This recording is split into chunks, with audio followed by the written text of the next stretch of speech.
Kemacetan sempat terjadi di Pocok Jerambah Kombring, Kecamatan Kayu Agung. Penyebab kemacetan ini bukan karena kendaraan mogok, melainkan kerumunan warga yang penasaran nyaksi kesikok buaya yang muncul di Sungai Kombring. Kemacetan terjadi di Pocok Jerambah Kombring, Kecamatan Kayu Agung.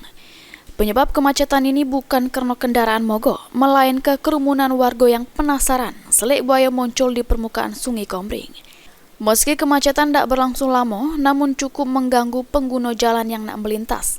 Lantaran banyaknya pengendara motor yang sengaja stop serta memarkir ke kendaraannya di bahu jalan.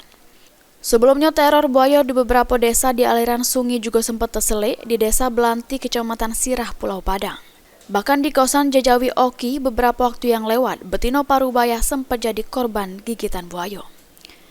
Mengantisipasi kejadian yang tidak diinginkan serta membahayakan warga, polisi sudah memasang spanduk peringatan di sejumlah tempat tersebut sama menghimbau warga untuk mengurangi aktivitas di sungai.